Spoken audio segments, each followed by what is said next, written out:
Bonjour à tous, bienvenue. Bonjour, cher Bamba Dieye. Bonjour, Babacar. Vous vous appelez en réalité Cheikh Habiboulaye Dieye, c'est votre vrai nom. Alors pourquoi Cheikh Bamba Dieye?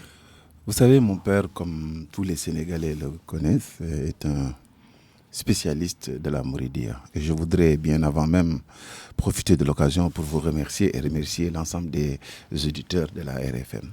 Cheikh Abdoulaye Dieye, tout le monde le connaît, est un cheikh dans la silsila de Cheikh al-Qadim. Et le vrai nom à l'état civil, si on peut appeler ainsi, de Cheikh Ahmadou Bamba, est Cheikh Mohammed ibn Habiballah. Si vous êtes un exégète dans le mouridisme, vous verrez dans beaucoup de ces chassidas, quand il commence en introduction, il dit « Qala Cheikh Mohammed ibn Habiballah ». Et spécialiste pour spécialiste, Cheikh Abdoulaye Dieye a pensé me donner le véritable nom de Cheikh Ahmadou Bamba, qui est Cheikh Mamadou Habiboulaye Dieye. On a compris alors définitivement. Vous êtes né il y a bientôt 54 ans à Saint-Louis, la ville dont vous avez été le maire de 2009 à 2014. Saint-Louis, donc la ville d'Ahmed Bachir Kounta, une grande voix des médias qui nous a quittés cette semaine. C'est notre instant hommage, surtout que vous avez été ministre de la Communication. Vous l'avez sans doute connu, rencontré. Oui, je l'ai beaucoup connu et beaucoup fréquenté. C'est pas seulement une voix. C'est un écho très profond. D'abord pour l'islam, parce qu'il est issu d'une des plus grandes familles religieuses. Et ensuite, c'était un intellectuel de très haute facture.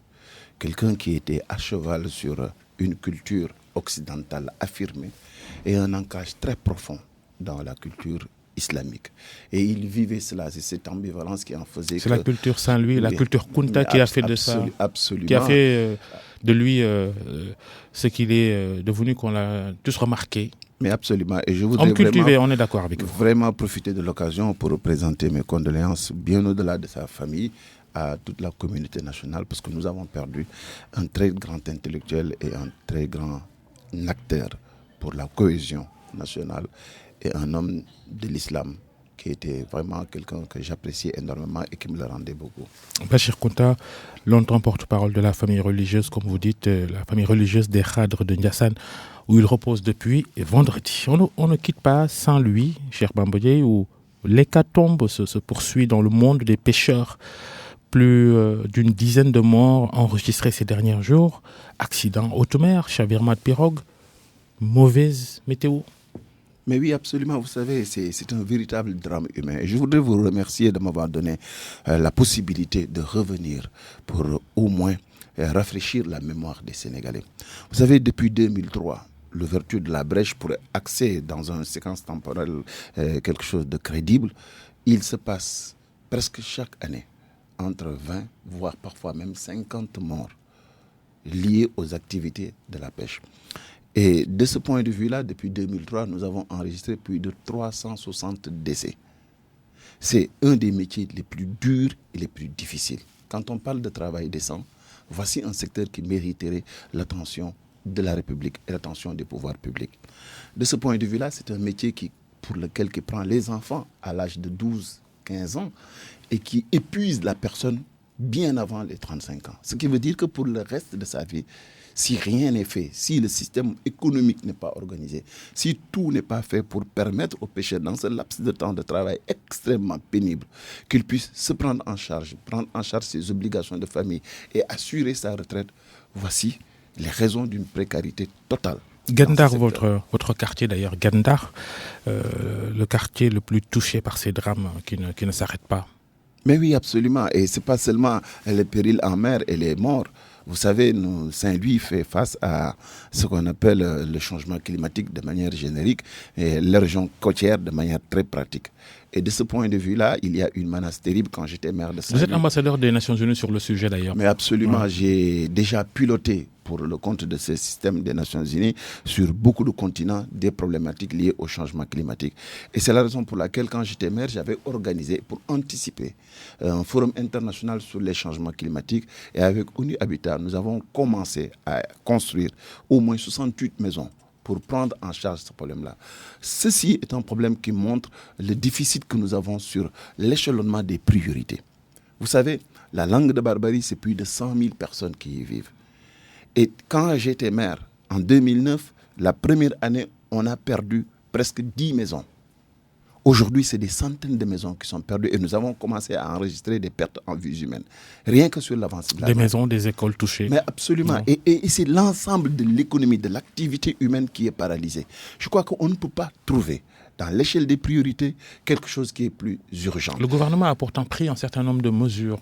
Mais non, le gouvernement vous semble insuffisant. n'a strictement rien fait. Ce qu'il a fait a été catastrophique. Avec l'appui de la France, la visite d'Emmanuel Macron à Saint-Louis, ce n'est pas sérieux. La digue de protection qui était en train d'être construite. Ils n'ont strictement rien fait. Et ce qui se passe, je l'avais dit au départ, lorsque vous prenez des gabions en bordure de mer, cela prouve simplement que non seulement c'est la place de l'amateurisme, mais ensuite un manque d'empathie et surtout de sérieux de prendre en charge les vrais problèmes de nos populations.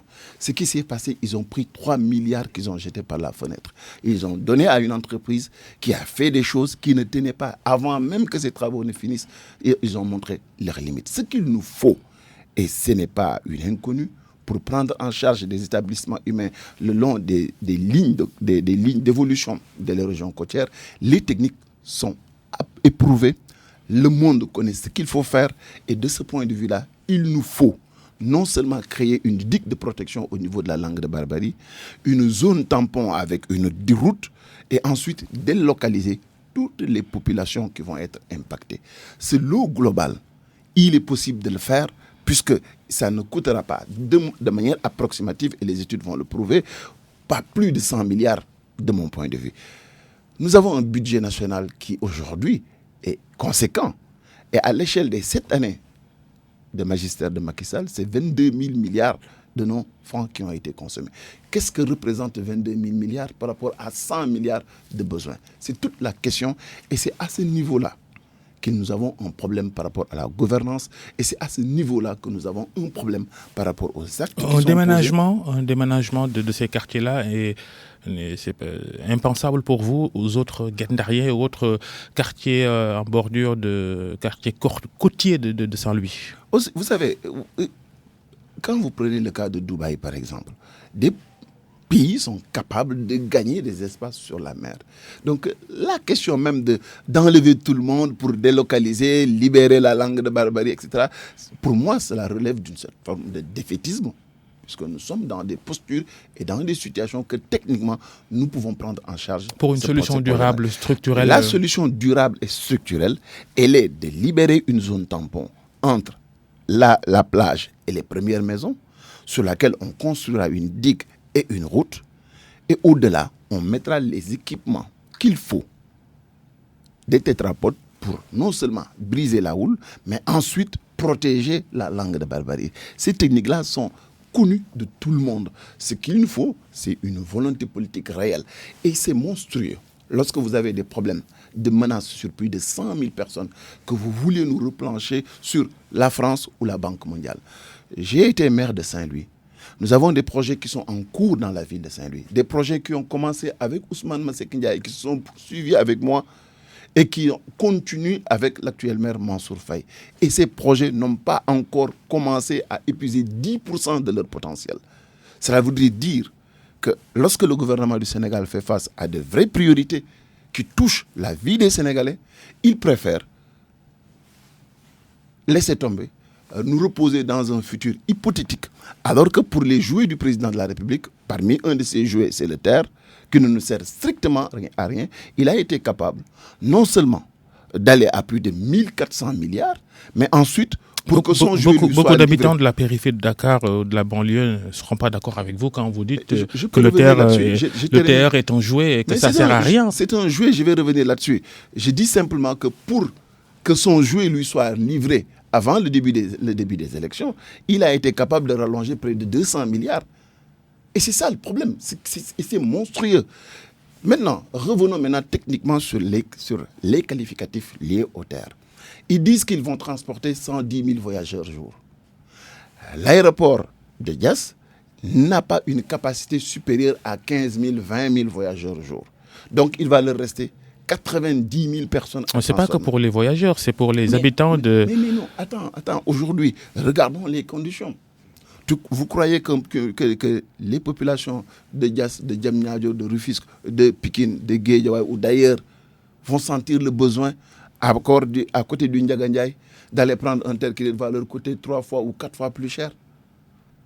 Où est-ce qu'on va trouver ce transfert de transport? Ils vont gagner plus de temps, en tout cas, les usagers. Vous savez, vous avez vu le tracé du terre. Il est excentré par rapport aux zones d'habitation. C'est l'ingénieur des travaux publics qui parle. Qui parle.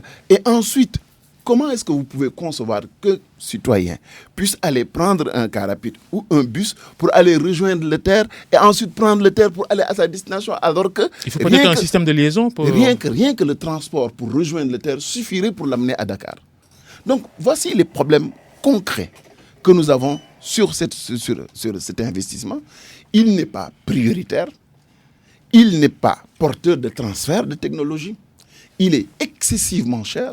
Et de ce point de vue-là, pardonnez-moi et que les populations me pardonnent, mais la réalité, c'est qu'en réalité, nous avons en face de nous... Aux alentours de 800 milliards entre Dakar et Diamniadio, 36 km. On jouait entre les mains d'un homme d'État qui, par rapport à nos priorités, et une des priorités est liée à la problématique du changement climatique, pas seulement sur Gendar, mais le long des 700 km de côte que nous avons, ces questions-là ne sont pas traitées. Ils préfèrent nous replonger vers la France et la Banque mondiale. Sur la petite côte, ils ont déjà lancé un programme justement pour protéger les hôtels et autres contre l'érosion marine.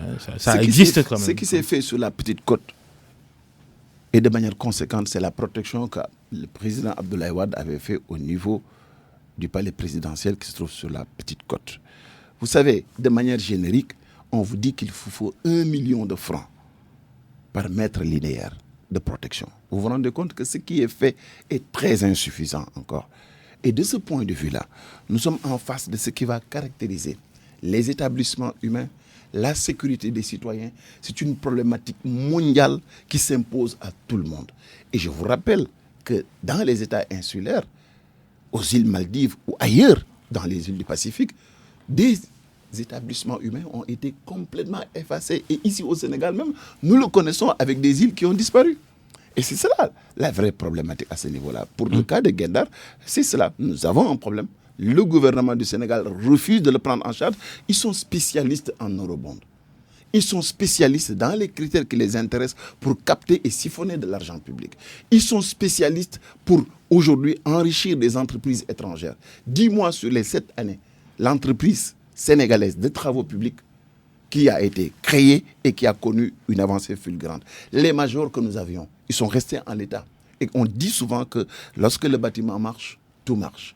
Mais lorsque le bâtiment marche et qu'il marche pour des entreprises étrangères, vous voyez la CDE, etc., toutes ces entreprises stagnent parce que la dette intérieure, elle est énorme et ils ne servent absolument qu'à des tâcherons pour des entreprises étrangères. On en dit qu'ils sont techniquement limités, nos entreprises de BTP. On leur demande souvent d'ailleurs de se faire un consortium pour pouvoir capter les marchés publics en termes de BTP. Vous savez, ce n'est pas sérieux parce que nous sommes tous formés dans les mêmes écoles. C'est les techniques particulières qui peuvent faire la différence. Et si vous avez une fois pratiqué une chose, vous la reproduisez à l'infini. Et on ne peut pas avoir de capacité interne si ce transfert de technologie et ce transfert de compétences ne se fait pas. Et de ce point de vue-là, que ce soit pour le terre, pour tous les investissements sur l'ère Macky Sall, c'est des entreprises étrangères pour l'essentiel.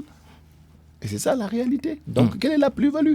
Si la croissance aujourd'hui est au rendez-vous, cette croissance, elle ne se traduit pas en un bien-être pour les populations parce qu'elle est portée par des majeurs étrangers.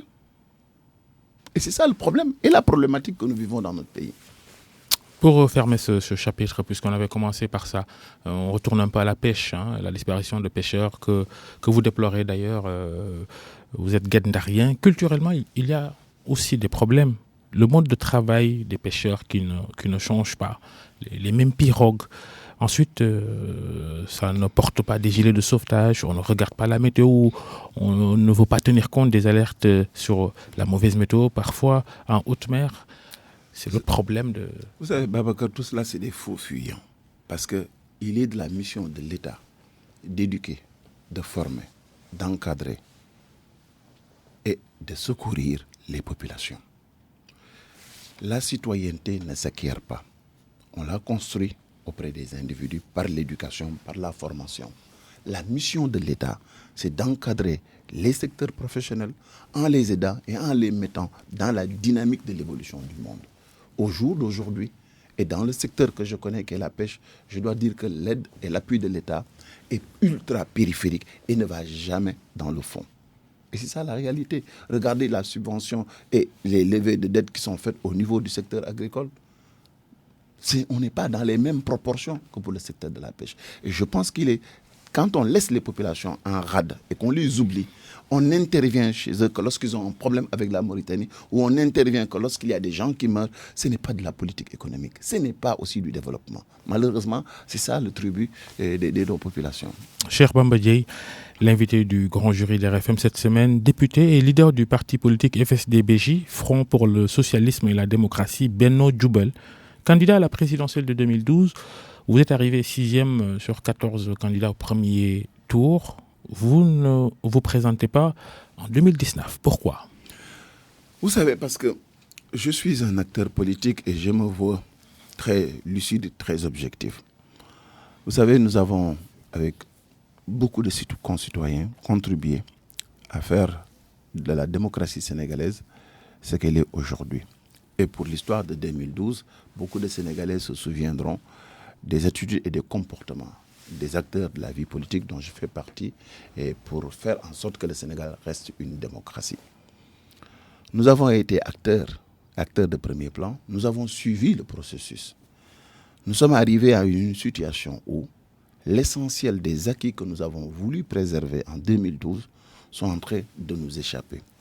Et nous sommes rentrés de fait dans un état de non-droit où les artifices de la République, les éléments que nous avions ensemble accepté de promouvoir, nous les avons laissés tomber au point qu'aujourd'hui, la compétition essentielle qui stabilise un pays et qui assure la sécurité des citoyens, l'élection est devenue très problématique pour notre pays.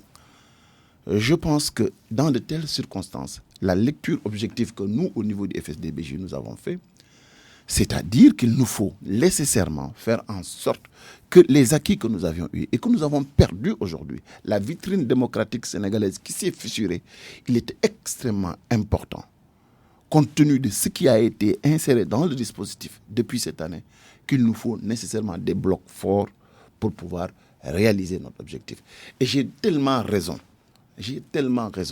que la conséquence de l'ensemble des artifices que Macky Sall a mis dans notre dispositif électoral a exclu quasiment l'essentiel des acteurs politiques de notre pays. Ça a dû faire partie de votre prévision, l'obstacle parrainage. Vous vous êtes dit peut-être si on y va, on n'y parviendra pas. Non, c'est pas cela. Je crois qu'il faut regarder bien au-delà de ma personne et regarder bien au-delà de mon parti politique. Je crois que quand on est engagé en politique, on l'est pour le développement de son pays. On l'est pour l'approfondissement de la démocratie et le développement pour tous les citoyens. Lorsqu'on est acteur politique et que l'on constate que la reddition des comptes et que la gestion sobre et vertueuse, ou que le parti avant ou après la patrie, etc., que toutes ces déclarations sont sans effet, on voit aujourd'hui le glissement qui est fait au niveau du processus électoral et on se rend compte bien que nous sommes en face d'un individu qui ne veut pas avoir une compétition électorale libre, transparente et régulière, mais qui certainement utilise les éléments qui lui ont permis d'accéder au pouvoir pour changer la donne et interférer sur le dispositif. Depuis que nous avons eu son renoncement à ce qu'il s'est engagé à faire 5 ans au lieu de cette année, nous avons eu un fichier électoral avec un coût astronomique, un ensemble d'actes jusqu'à l'acharnement, la terreur sur les partis politiques et sur les leaders politiques, le parrainage, etc., etc., etc. Si vous êtes un acteur politique, si vous êtes froid et lucide, vous vous rendez compte qu'aujourd'hui, par rapport à ces périls, il vous faut des attitudes et des comportements qui sont à la hauteur de l'adversité. Parce que si je suis convaincu que Macky Sall ne veut qu'une seule chose, c'est rester président de la République, et que je pense que sa permanence ou sa présence au sommet de l'État est un danger pour le Sénégal, je pense que je devrais tout faire moi aussi pour qu'il ne soit pas président de la République. Lucidité pour lucidité, vous auriez obtenu le minimum de parrainage requis pour un dossier de candidature à la présidentielle? Mais bien évidemment, sans faire offense aux autres candidats. Vous avez dit vous-même que j'ai été 6e à la dernière élection dans des conditions extrêmes où nous n'avions pas fait candidature, où nous n'avions pas fait campagne du moins. Oui. Et de ce point de vue-là, je pense que ce qu'il nous faut aujourd'hui, c'est constater. Et même l'évolution du parrainage et de tout va certainement nous amener à des regroupements de force. Peut-être que j'ai été un peu plus froid, un peu plus lucide et que j'ai anticipé sur une inéluctabilité. Vous soutenez qui alors pour cette élection? Je soutiens Khalifa Ababakar Sall. Ça ne change pas, vous étiez en alliance aux législatives de 2017. La présidentielle, c'est le 24 février en tout cas, le 24 février prochain. Ce soir, le Conseil constitutionnel va rendre publique la liste définitive des candidats. Dans la liste provisoire, il n'y a pas Karim Wade, il n'y a pas Khalifa Sall, votre candidat. Ils avaient tous les deux réussi l'étape des parrainages. Ils ont déposé des recours après cette élimination provisoire. Vous pensez qu'ils y seront, Karim Wade et Khalifa Sall?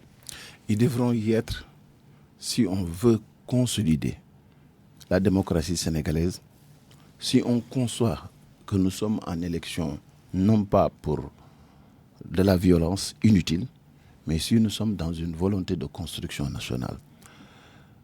La question que chaque citoyen aujourd'hui devra se poser, c'est que est-ce que le Sénégal n'est plus une république, une démocratie, au point qu'un acteur, fût-il le président de la République, puisse avoir les moyens d'éliminer techniquement l'essentiel de ses adversaires.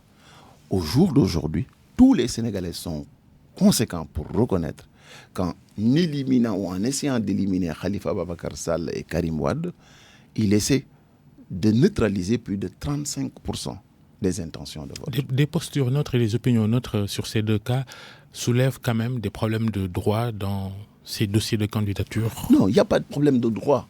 Il faut qu'on fasse un récapitulatif pour chacun et chacune. Après les élections locales de 2014, nous avons vu de l'acharnement, une volonté évidente d'un président de la République de ne pas vouloir certains devenir candidats à l'élection présidentielle. Voici un acteur politique, Khalifa Ababakar Sall, qui a subi l'acharnement et de l'exécutif, du législatif et du judiciaire. Si aujourd'hui, vous dites que les Sénégalais, que tout le monde, du moins dans le monde, tout le monde est mortel, est-ce une raison, Babacar, pour que vous me délivrez à l'instant aujourd'hui mon certificat de décès et que vous procédez à mon inhumation? Ça tombe dans le non-sens. Parce que ce qui se fait, et se fait contre Khalifa Ababakar Sall, ce n'est ni plus ni moins que de déclarer un individu bien vivant mort parce que c'est étant mortel et de procéder à son inhumation.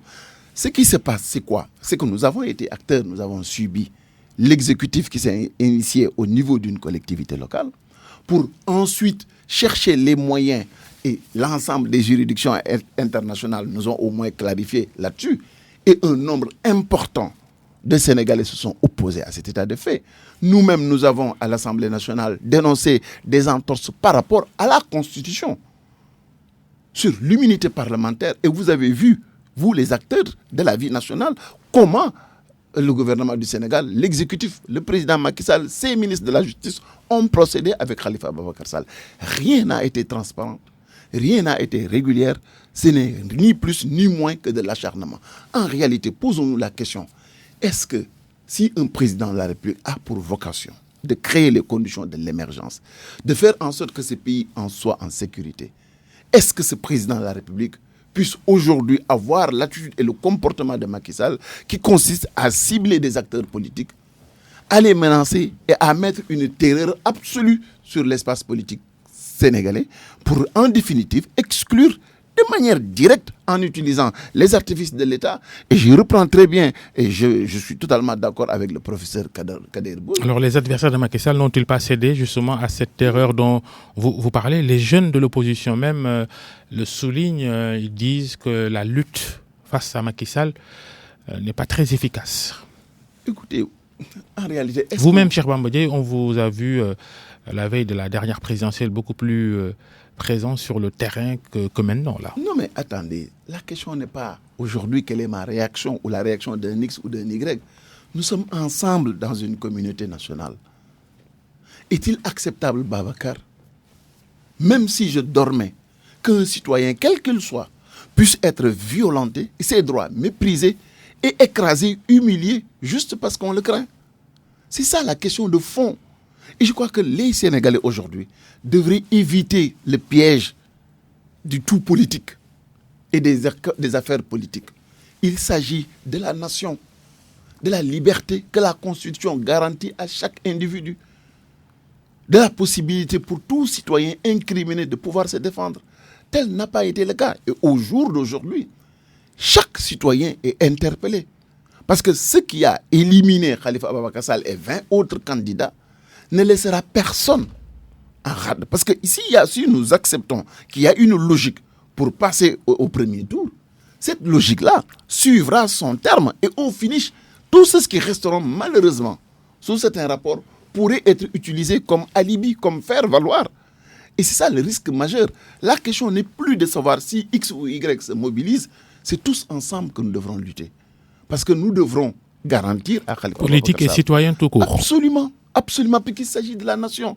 Parce que quand quelqu'un est capable, au sommet de l'État, de dire des contre-vérités, de menacer les citoyens, d'attenter à leur liberté, celui-là, il est discrédité pour parler de développement. Parce que la sincérité, l'honnêteté et le refus du mensonge est la clé de voûte du développement.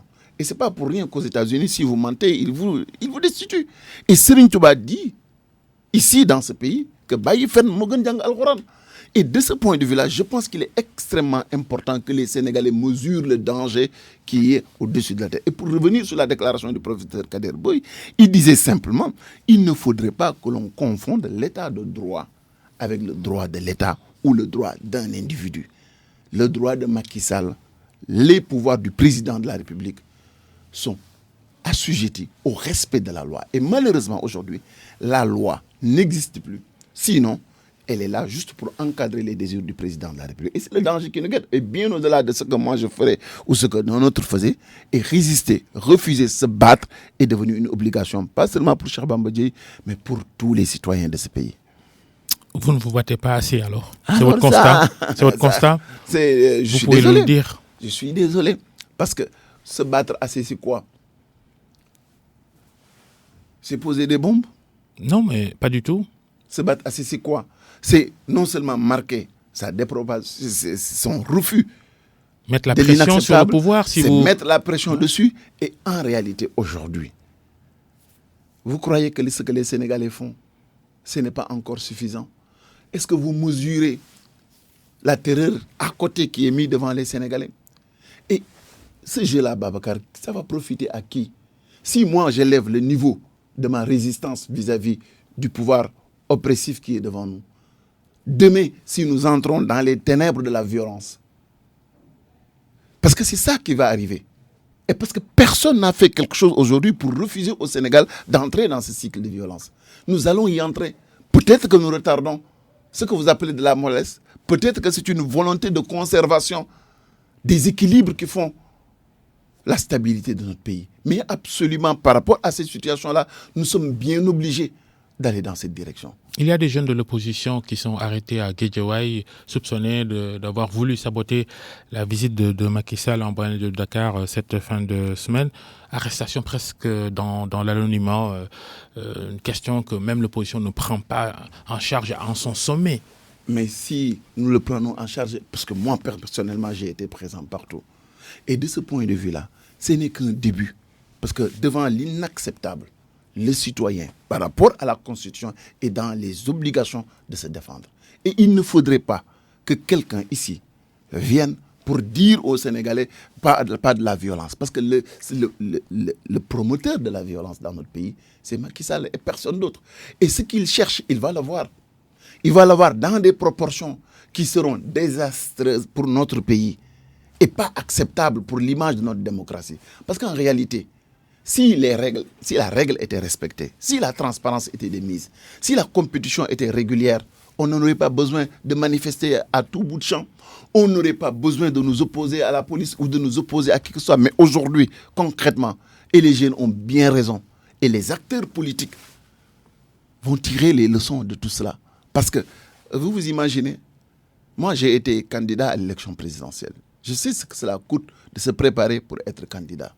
Vous imaginez un citoyen qui a fait l'effort d'être présent, qui s'est mobilisé, qui a mobilisé ses militants, et en dernier ressort, et de manière totalement illégale et irrégulière, on vous expulse via le Conseil constitutionnel ou tout autre artifice. Je dis que c'est inacceptable. Et la violence devra être de mise dans ce pays.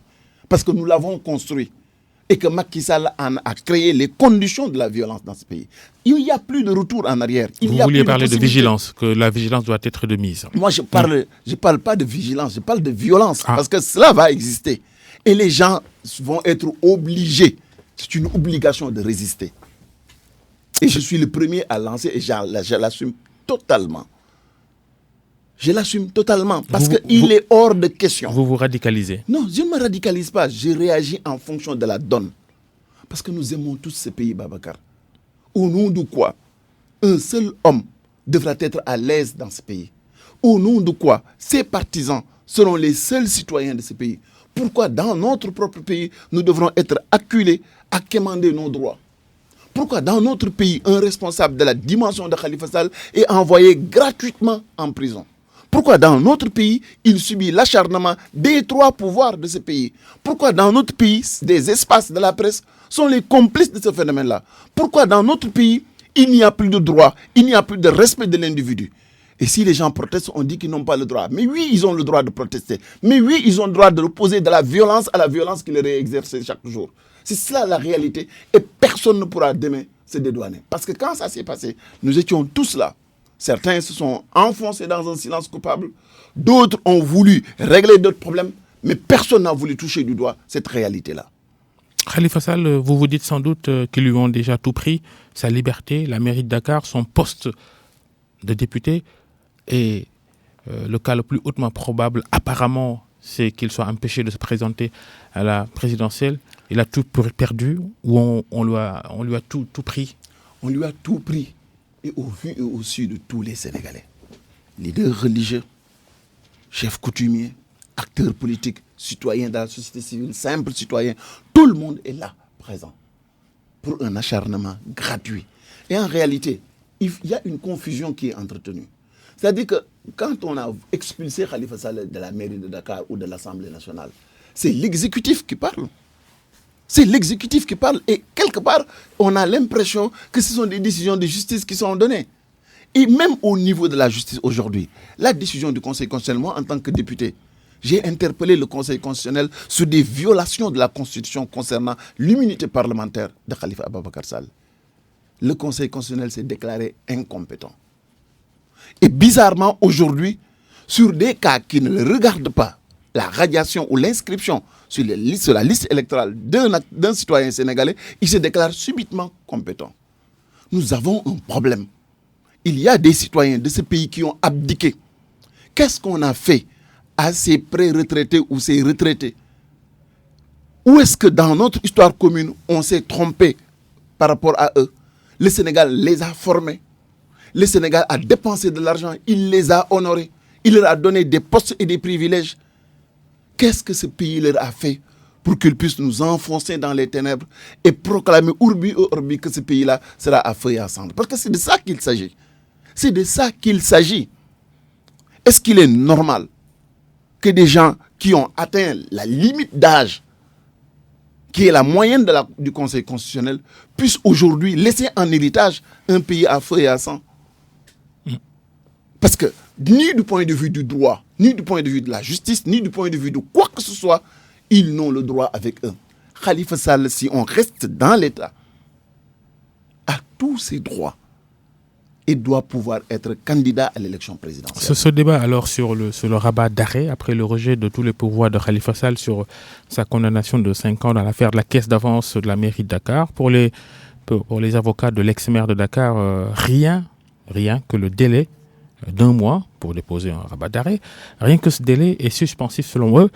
Dans le camp du pouvoir, le ministre de la Justice en premier, dans le camp du pouvoir, on soutient le contraire. Non, vous savez, il faut qu'on soit sérieux. Il faut qu'on soit sérieux là-dessus. À ce niveau-là, les choses sont très claires. Et revenir sur ce débat, pour moi-même, c'est perdre son temps. Jusqu'au 9 janvier, jusqu'au 9 février du moins, date à laquelle, en dernier ressort, le camp de Khalifa Ababacar, ses avocats peuvent déposer ce rabat d'arrêt, rien ne peut être fait par rapport à Khalifa Ababacar Sall. C'est la réalité. Et les faits nous donnent raison, la loi nous donne raison, les publications de la Cour suprême nous donnent raison. Il n'y a plus à discuter à ce niveau-là. C'est réglé. Il n'y a pas de souci à se faire. Et je reviens sur la déclaration du professeur Kader Boye qui disait qu'il ne faut pas confondre l'état de droit avec le droit de l'État ou le droit de l'exécutif, le droit du président de la République. Ce que nous sommes en face aujourd'hui, c'est ce que le professeur Sougo appelait de l'anarchie judiciaire. Parce qu'en réalité, nul ne peut se prévaloir de sa propre turpitude. On ne peut pas s'asseoir sur les lois, les regarder avec un œil à géométrie variable, attester que dans telle situation c'est bon, dans d'autres situations c'est pas bon. Et il faut qu'on arrête. Il y a quelque chose de scandaleux qui se passe dans ce pays. Nous avons mal avec notre justice. Nous avons mal avec nos institutions. Nous avons mal avec des citoyens qui ont abdiqué. Et c'est ça la réalité. Est-ce que cette minorité si bruyante et si malveillante, nous devrons nous croiser les bras et les laisser embraser ces pays? Parce que vous semblez porter le même regard sur la justice sénégalaise. On se souvient encore de votre sortie controversée sur les magistrats Demba Kandji et Malik Lamotte lors du procès Khalifa Sall. Vous les aviez traités de corrompus il y a quelques mois. Et d'ailleurs, cette affaire-là, on évoquait des suites judiciaires. Il n'en est rien finalement. Qu'est-ce qui s'est passé? Mais je vous le demande. Moi, ce que j'ai dit, je l'ai dit et je l'assume à ce niveau-là. Parce qu'il faut qu'on analyse les faits. Vous savez, moi, je suis très respectueux et des institutions et des hommes. À la limite, je ne les connais même pas. Je pouvais les rencontrer dans la rue, je ne pourrais pas les reconnaître. Je m'inquiète pour la justice sénégalaise. Je m'inquiète pour le sort du citoyen ordinaire. Ce que j'ai fait sur cette situation-là, je l'ai fait pour Macky Sall quand il a été victime à l'Assemblée nationale. Moi, je porte le Sénégal dans mon cœur et je me bats pour la justice, je me bats pour la sécurité du citoyen. Je trouve inacceptable, même monstrueux, qu'un puissant puisse s'accrocher sur son pouvoir pour molester nos lois et précariser la situation d'un citoyen, quel qu'il soit.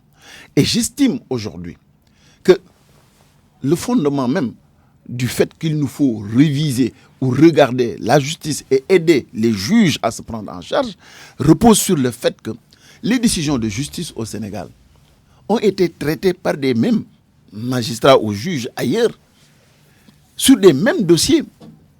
Et les conclusions sont comme diamétralement opposées. Et il faut qu'on soit lucide. Moi, personnellement, j'ai dénoncé ce qui s'est passé. Parce qu'on ne peut pas accuser quelqu'un sans lui donner la possibilité de se défendre.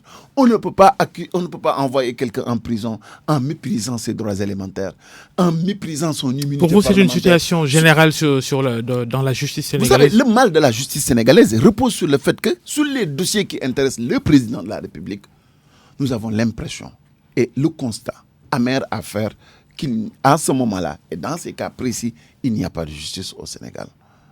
Et ça, et comme le disait Wole Soyinka, un tigre ne proclame pas sa tigritude. Le tigre, il saute sur sa proie et la mort.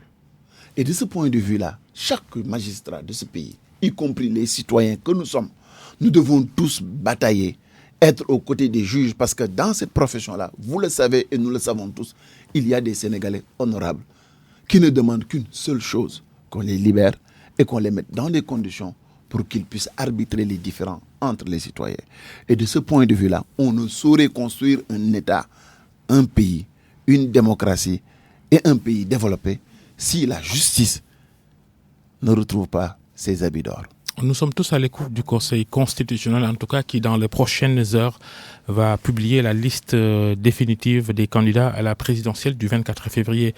Et s'il n'y est pas finalement, Khalifa Sall, avec qui vous étiez en alliance aux législatives de 2007 et qui est le candidat que vous soutenez dans la coalition Manko Taxawu au Sénégal, pour parler exactement des législatives. S'il n'y est pas, doit-il donner une consigne de vote en faveur d'un des candidats retenus? Vous savez, Babacar, il est, de mon point de vue, indécent, à l'instant où nous sommes, de se projeter au-delà de la décision du Conseil constitutionnel. Parce que il faut peut-être réfléchir en tant qu'entité politique sur toutes les hypothèses. On va revenir, parce qu'il ne faudrait pas, aujourd'hui, que l'on laisse passer un instant l'idée selon laquelle que nous sommes dans des dispositions à accepter une injustice. Je l'ai dit tantôt, Khalifa Ababacar Sall, moi-même et beaucoup d'autres citoyens se sont mobilisés depuis très longtemps pour cette candidature. Parce que nous pensons que ce pays a besoin d'équilibre, que ce pays a besoin de justice, il a besoin d'un homme probe, de quelqu'un qui saura parler à tout le monde, apaiser le pays et le mettre en ordre, et surtout dans la direction du développement. C'est ce combat-là qui nous intéresse. Si nous sommes arrivés à un instant où nous avons depuis plus de 4 années le sentiment que le droit n'est pas dit et que tout notre combat se résume à la présence de Khalifa Sall au niveau de l'élection présidentielle, comprenez-nous que nous refusons aujourd'hui, à l'instant où nous sommes, de nous prononcer sur autre chose que la présence de Khalifa Ababacar Sall à cette élection présidentielle. Et à l'endroit du Conseil constitutionnel, ils ont l'obligation, compte tenu qu'ils ont des enfants et certainement beaucoup de petits-enfants dans ce pays, et que Macky Sall n'est pas l'alpha et l'oméga de ce pays. Avant lui, il y a eu d'autres chefs d'État. Et après lui, il y en aura d'autres et nous serons tous là pour le constater. Et que de ce point de vue-là, cette majorité mécanique, parce que quelque part, on pense, comme il se dit, parce qu'il y a beaucoup de vases communicants dans ce pays, que pour la question du Conseil constitutionnel, il aurait dit quelque part que, j'en fais mon affaire. Et je pense que c'est cela qui fait mal. Il faut que les Sénégalais sachent qu'il y a des fonctions éminemment importantes dans ce pays. Je rappellerai ici la déclaration de Robert Badinter, ministre de la Justice française et ami de François Mitterrand. Lorsqu'il a été nommé au Conseil constitutionnel, il a dit à son ami président qu'il a maintenant un devoir d'ingratitude vis-à-vis de son ami. Parce qu'il pense que le Conseil constitutionnel est en réalité un contre-pouvoir. Un vrai contre-pouvoir contre tous les abus. Imaginez que demain, que ce pays s'embrase, que des gens meurent, que des maisons soient détruites, que des gens soient blessés. Nous le devrons simplement à la légèreté de cette personne ou d'une partie de ces 7 personnes qui n'ont pas su prendre la mesure de leurs responsabilités. En quoi le Conseil constitutionnel du Kenya ou d'ailleurs est plus honorable que le Conseil constitutionnel sénégalais? En quoi les juges, d'ailleurs, sont plus honorables que les juges ici? En quoi Robert Badinter est plus honorable que nos juges et ceux qui sont au niveau du Conseil constitutionnel? Vous demandez à ce que toutes les forces d'opposition fassent face à ce que vous appelez les dérives de Macky Sall, le président de la République sortant, qui prévient qu'il ne laissera personne troubler l'ordre public. Il a répété en fin de semaine. Mais je crois que, vous savez, il a 2 armes, Macky Sall. 2 armes. C'est la corruption, vous voyez comment ça se passe dans ce pays, et le règne de la terreur. Mais je dois lui dire simplement que ça ne passera pas. Il y aura des Sénégalais qui ne pourront ni acheter et qui n'ont pas peur de lui. Et nous nous connaissons tous dans ce pays. Je crois que ça ne sert à rien de menacer les gens. Parce que le temps où les gens auraient pu avoir peur de qui que ce soit, ce temps-là, il est révolu. Et il devra, face à la collectivité nationale et devant les élites de ce pays et à la communauté internationale, porter sur sa tête la responsabilité de toutes les dérives. Et des dérives, il va y en avoir. Il va y en avoir beaucoup en avoir. Beaucoup de violences vont venir. Beaucoup d'instabilités vont venir. Et ça, il ne faut que personne pense que c'est ceux-là qui se battent dans la rue qui l'ont amené. C'est Macky Sall qui l'a construit depuis 7 ans. D'abord avec son fichier électoral tronqué. D'abord avec l'acharnement sur les acteurs politiques. D'abord avec le fait de vouloir installer un parrainage unique. D'abord avec le fait d'instrumentaliser la justice et le législatif à des fins purement politiques. Et de ce point de vue-là, résister, c'est ça qui est conforme à la Constitution. Se battre, c'est ça qui est conforme avec la Constitution. Vous parlez de corruption à l'instant. Votre commentaire sur l'affaire des 94 milliards entre Ousmane Sonko et Mamour Diallo, le directeur des domaines, accusation contre accusation. Vous avez suivi cette affaire peut-être. Quelle est votre foi sur le sujet? Moi, j'ai le sentiment fondamentalement que ce pays est profondément corrompu. Et que le nid de la corruption se trouve à la présidence de la République. Parce que Serigne Touba disait que accroche-toi à un homme droit et tu seras géré de manière droite. Et de ce point de vue-là, si le président de la République protège ses partisans, si le président de la République est capable de justifier sa richesse sur de l'argent public que Maître Abdoulaye Wade a dit qu'il ne lui a pas donné, si le président de la République est capable aujourd'hui d'être le réceptacle de tous les transhumants qui ont foutu ce pays en l'air, excusez-moi du terme, je pense qu'il ne faut pas aujourd'hui. Les affaires de corruption ne sont pas encore connues. Vous ne répondez pas directement à la question. Je vais venir. Je pose simplement... Les 94 milliards. Je pose simplement l'espace avant de revenir sur cette question-là. Vous savez, je ne suis pas au cœur de l'affaire. Mais moi, je suis soucié de l'argent public. Croyez-vous qu'un président, moi, plus qu'un président de la République, qui a l'obligation de directement s'intéresser à cette question-là, si moi j'étais président de la République, quelqu'un qui aurait pris 100 francs du Sénégal, il me verra devant lui. Il n'y a que sous Macky Sall que l'on peut annoncer des accusations de plus de 94 milliards de nos francs et que ça ne le fait pas bouger. Et que certains parmi ses partisans soient accusés de plus de 29 milliards, ça ne le fait pas bouger. J'espère. Encore qu'il faut vraiment des éléments pour étayer l'accusation. Babacar, nous sommes tous des responsables. Je ne pense pas qu'Ousmane Sonko soit quelqu'un d'irresponsable. Même une allusion à de la corruption. Est-ce que cette posture-là est la bonne? Tout ce que dit le pouvoir, c'est faux. Tout ce qu'un opposant dit, c'est vrai. Mais non, on n'est pas là. On n'en est pas là. C'est vous qui m'avez interpellé sur de l'argent public. Mettons la politique de côté. Trouvez-vous normal en tant que journaliste que 94 milliards soient flottants comme ça? C'est ça la question de fond. Trouvez-vous normal qu'un président de la République dans un pays où il disait gestion sobre et vertueuse puisse être à fond quand on parle de 94 milliards, vrai ou faux, frauduleusement dérobés? Trouvez-vous cela normal? Et on pense qu'il faudrait que les citoyens ordinaires et les autres de la périphérie se positionnent sur la question. Non! Cela montre la qualité de la gouvernance dans notre pays. Qu'est-ce qui intéresse Macky Sall? Est-ce que c'est la reddition des comptes? Est-ce la gestion sobre et vertueuse? Ou c'est simplement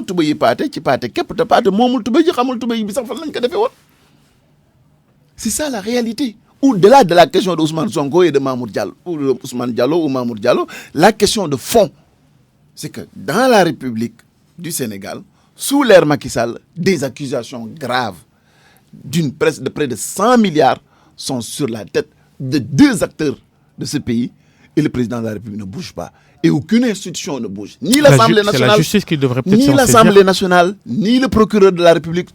Mais c'est le président de la République qui est le garant de nos institutions. Moi, président de la République, je vous l'ai dit, 100 francs, je ne le pardonnerai pas à quelqu'un. Quand j'ai été à la ville de Saint-Louis, j'ai été capable de poursuivre un Français parce qu'il avait dérobé quelques barres de fer au niveau du pont Faidherbe et il a atterri en prison. Alors qu'on ne nous parle pas de Mamour Diallo ou de Ousmane Sonko. Le problème, c'est que nous avons un président qui pose problème et qui trouve normal, légitime, qu'il puisse lui-même s'enrichir sur de l'argent public. Ah bon? Comment? Ah oui. Parce qu'il a dit que son argent, c'est Macky Sall, c'est Abdoulaye Wade qui le lui a donné. Vous pensez qu'un président de la sorte soit crédible pour un pays? Vous pensez qu'on peut construire de la transparence, de la régularité ou de la reddition des comptes dans un tel système? Voici le problème. Et si vous voyez que je dis que la présence de Macky Sall au sommet de l'État est un danger pour ce pays, demain et aujourd'hui même, nous allons avoir énormément de problèmes pour faire avec nos entreprises intérieures, avec nos capitaines d'industrie pour en faire les véritables promoteurs de notre économie nationale. Et c'est ça la question de fond. Si quelqu'un est capable d'être aussi léger avec de l'argent public et par devers le marché, aller s'acharner sur Khalifa Ababakar Sall pour des faits dont l'État est coutumier, parce qu'aujourd'hui, et chaque année depuis très longtemps... Ce qui ne justifie pas la légalité de... Non, il ne s'agit pas aujourd'hui. Khalifa Sall n'est pas coupable. Et je vous le dis, ce qui se passe, c'est que l'État du Sénégal, chaque année, dépense 200 milliards pour le salaire des enseignants. Et il le fait passer pour de l'investissement.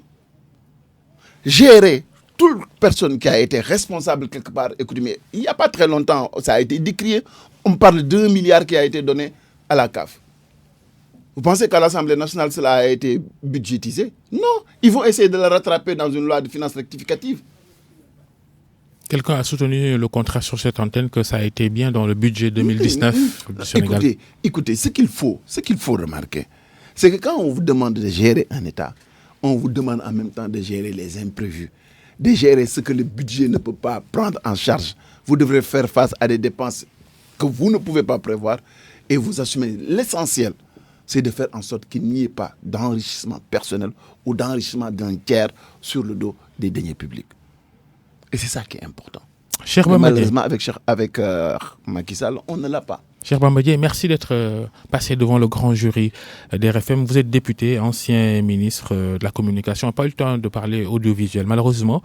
Vous êtes aussi ancien maire de Saint-Louis, leader du parti politique FSD/BJ. Merci. Bonne fin de semaine. Bon dimanche à tout le monde. Ablaye Diop était à la régie. Grand jury présenté par Babacar Fall. Merci à Maguette Koulibaly, la digital manager de cette émission. Merci à tous nos auditeurs qui ont réagi à l'annonce de l'émission de cette semaine.